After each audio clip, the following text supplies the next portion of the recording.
بسم اللہ الرحمن الرحیم، السلام علیکم۔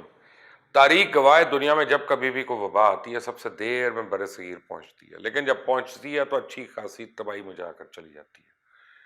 اور یہی صورتحال ہے ہم کرونا کے معاملے میں دیکھ رہے ہیں۔ ہم نے دیکھا کہ کرونا نے امریکہ اور یورپ میں بہت تباہی مچائی۔ پاکستان الحمدللہ کئی لحاظ سے محفوظ رہا، لیکن اب کرونا کی دوسری اور تیسری لہر نے نہ صرف بھارت بلکہ پاکستان سمیت دیگر ہمسایہ ممالک میں بھی تشویش کی لہر دوڑا دی ہے۔ پاکستان اور بھارت میں وبا کے پھیلاؤ کے حوالے سے ایک دو ہفتے کا ہی فرق رہا ہے، اور اس دفعہ بھی یہی کہا جا رہا ہے کہ پاکستان میں اگلے ہفتے تک خدا نخواستہ صورتحال ٹھیک نہ ہوئی تو سب کچھ بند کرنا پڑ جائے گا، بگڑ سکتی ہے۔ پنجاب میں ہسپتال 80% سے زیادہ فل ہو چکے ہیں۔ کراچی میں کرونا کے کیسز کی تعداد نسبتاً کم ہے، اس لیے آکسیجن کی سپلائی چل رہی ہے، اور پاکستان میں کل دستیاب آکسیجن کا 90% حصہ استعمال ہو رہا ہے۔ اگر کراچی میں کیسز ذرا سے بھی بڑھ گئے تو پورے ملک میں آکسیجن کی سپلائی متاثر ہو سکتی ہے۔ کرونا کی یہ نئی لہر بچوں کے لیے بھی بڑی مہلک ثابت ہو رہی ہے اور بچے اس کا شکار ہو رہے ہیں۔ پاکستان میں اپریل کے مہینے میں 7 سے زیادہ بچے کرونا کی وجہ سے اپنی جان کی بازی ہار چکے ہیں۔ بھارت میں تو صورتحال انتہائی تشویشناک ہے، اور ایسا لگتا ہے جیسے بھارت پر کسی نے کو کیمیکل حملہ کیا ہوا ہے، اور ہر طرف چیخ و پکار ہے، آہ و پکا ہے۔ بھارت میں اموات کے نئے ریکارڈ بن رہے ہیں۔ صرف گزشتہ 3 دن میں 1 ملین کیسز سامنے آئے ہیں اور اموات 1,90,000 سے زیادہ ہو گئی ہیں۔ پرائم منسٹر عمران خان نے بھارتی عوام سے اظہار یکجہتی کی اور کہا کہ اس عالمی وبا سے نمٹنے کے لیے ہم سب کو مل کر جدوجہد کرنا ہوگی۔ شاہ محمود قریشی کا کہنا ہے کہ کرونا کی موجودہ لہر کے تناظر میں بھارتی عوام کی مکمل حمایت کرتے ہیں۔ کرونا لہر نے ہمارے خطے کو بری طرح متاثر کیا ہے۔ پاکستانی عوام کی طرف سے بھارت کے متاثرہ خاندانوں سے دلی ہمدردی کا اظہار بھی کرتے ہیں۔ بھارت میں اسپتالوں کے باہر ان کے لواحقین کی لمبی لمبی قطاریں لگی ہوئی ہیں۔ خطرے کی بات یہ ہے کہ یہ وبا کی پیک نہیں ہے، اور وہ بھی 3 ہفتے بعد آنی ہے، اس لیے مزید خوفناک صورتحال کی پیشن گوئی کی جا رہی ہے۔ اب بھارت نے آکسیجن کی سپلائی متاثرہ علاقوں تک پہنچانے کے لیے اسپیشل ٹرینز چلائی ہیں۔ لکھنؤ وبا سے سب سے زیادہ متاثر ہونے والا شہروں میں سے ایک شہر ہے، جہاں ہسپتال اور شمشان گھاٹ باڈی سے بھرے ہوئے ہیں۔ بھارتی ایئر فورس بھی ملک کے دیگر حصوں میں آکسیجن پہنچانے کا کام کر رہی ہے۔ بھارت کے دارالحکومت دہلی میں بہت سے مریض آکسیجن اور بیڈ نہ ہونے کی وجہ سے ہسپتالوں کے باہر جان دے رہے ہیں، اور بھارت میں کئی پارکنگ سٹینڈز کو شمشان گھاٹ میں تبدیل کر دیا گیا، جبکہ لوگوں کو کھیتوں میں بھی لاشیں جلانے کی اجازت دے دی گئی ہے۔ اور بھارت میں اس مہینے کے دوران 40 لاکھ انفیکشنز ریکارڈ کیے گئے۔ بھارت میں ہسپتال کافی عرصے سے کم فنڈنگ کی وجہ سے مشکلات کا شکار ہیں، اور بھارت کمبھ میلے سمیت شادیوں میں شرکت اور کرکٹ کے شائقین کو بھی میچ دیکھنے کی اجازت دے رکھی تھی، اور ایک طرح سے نارمل لائف کی اجازت تھی۔ اور فیبری میں بھارت نے وبا کو شکست دینے کا دعویٰ کیا، اور فیبری میں ہی روزانہ کیسز کی تعداد 11,000 تک پہنچ گئی۔ ویکسین ایکسپورٹ کی جا رہی تھی، اور میس گیدرنگ کی وجہ سے صورتحال کنٹرول سے باہر ہو گئی۔ دنیا کے سب سے بڑے مذہبی تہوار میں 2.5 کروڑ کے قریب لوگوں نے بغیر ماسک اور فاصلے یعنی سوشل ڈسٹینسنگ کی شرکت کی۔ کولکتہ سمیت دیگر شہروں میں الیکشن کے لیے بھی 8 لاکھ کے قریب ہجوم اکٹھا ہوتا رہا۔ یو اے ای وہ آخری ملک تھا جس نے جمعرات کے دن بھارت پر سفری پابندیاں لگائیں، جبکہ کینیڈا نے بھی پاکستان اور بھارت پر سفری پابندیاں لگا دیں۔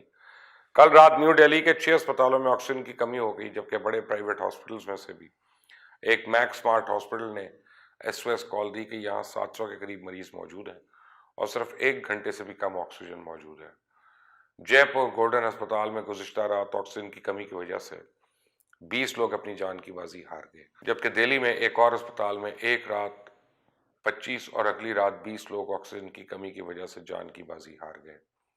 دہلی کے جو چیف منسٹر ہیں اروند کیجریوال آکسیجن کی ٹی وی اور ٹویٹر پہ اپیلز کر رہے ہیں، اور آکسیجن اور ادویات کی کمی کی شکایت بھی کر رہے ہیں۔ انہوں نے سینٹرل گورنمنٹ کو یہاں تک کہہ دیا کہ آکسیجن بنانے والی فیکٹریز پہ فوج کے ذریعے قبضہ کرایا جائے، جبکہ طبی ماہرین اس حوالے سے کہہ رہے ہیں کہ اس کو روکنے کا صرف اور صرف ایک ہی حل ہے کہ تمام غیر ضروری ایکٹیویٹیز بند کر دی جائے، چاہے وہ شادیاں ہوں، پولیٹیکل ریلیز ہوں، کاروبار کو یا سوشل گیدرنگز ہوں، ان سب کو فوراً روک کر اس کو پھیلنے سے روکا جائے۔ اور بھارت میں وبا کی پہلی لہر کو دوسرے لہر کے مقابلے میں اتنا چھوٹا سمجھا جا رہا ہے جتنا ایک پانی کے ٹب میں بلبلا ہوتا ہے۔ اور وبا کے پہلی لہر شہری اور نسبتاً امیر لوگوں میں آئی جنہوں نے اپنے آپ کو فاصلے پر رکھ کر اسے کنٹرول کر لیا، لیکن وبا کی دوسری لہر غریب اور رورل علاقوں میں آئی جہاں سوشل ڈسٹینسنگ کا کوئی کانسیپٹ نہیں تھا، اور ایک 3 مرلے کے گھر میں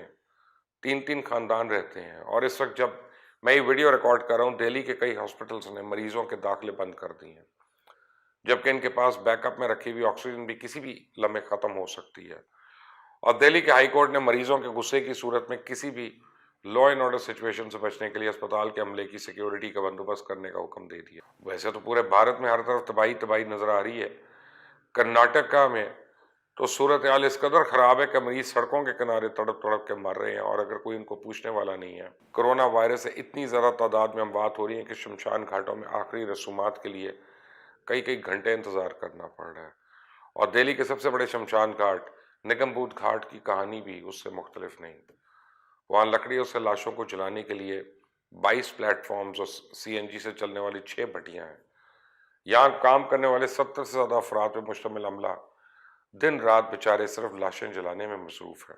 اور لاسٹ 24 آورز میں کووڈ کے پازیٹیو کیسز کی جو شرح ہے وہ 24% سے بڑھ کر 30% تک ہو گئی ہے، اور کووڈ سے مر جانے والے لوگ جو ہے ان کے لیے مسلمانوں کے لیے وہاں پہ جدید قبرستان، دہلی کا سب سے بڑا قبرستان ہے، کوئی 6 ایکڑ زمین صرف COVID-19 کے وجہ سے ہلاک ہونے والوں کی تدفین کے لیے مختص کی گئی۔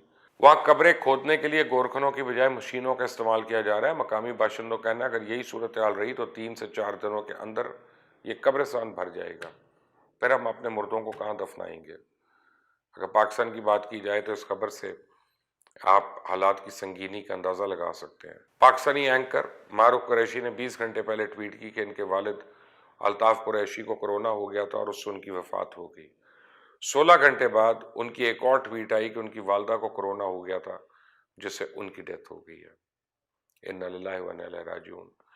کراچی میں کرونا کی سنگین صورتحال کے پیش نظر مریم نواز نے اپنا دورہ منسوخ کر دیا اور بہت عقل مندی کی بات کی ہے، جبکہ سعودی عربیہ نے اپنے شہریوں کو فوری بھارت اور پاکستان سے واپس آنے کی تجویز دے دی ہے، اور ایران نے بھی پاکستان اور بھارت سے اپنی پروازیں منسوخ کر دی ہیں۔ پاکستان میں فوج کی مدد لینے کا اعلان ظاہر کیا جا رہا ہے، اور بات اب یہ بہت آگے جا چکی ہے اور خطرناک اور تشویشناک خط کو چھو رہی ہے، اور اس حوالے سے صرف پولیس اور دیگر اداروں پر انحصار نہیں کیا جا سکتا۔ سرکاری اعداد و شمار کے مطابق ملک کے اسپتالوں میں متاثرین کا دباؤ اب ناقابل برداشت ہو چکا ہے۔ اسپتالوں میں ہمارے ہاں بیڈز ہی نہیں ہیں، ہر طرف اس حوالے سے ایک ہنگامی صورتحال طاری ہے۔ حکومت غریب عوام کا خیال رکھتے ہوئے لاک ڈاؤن سے اجتناب کر رہی ہے، لیکن لوگ کسی بھی صورت حالات کی سنگینی کو سمجھنے کے لیے تیار نہیں، اور اس بیماری کے سامنے ہر کوئی اپنی بہادری آزمانے پر تلا ہوا ہے۔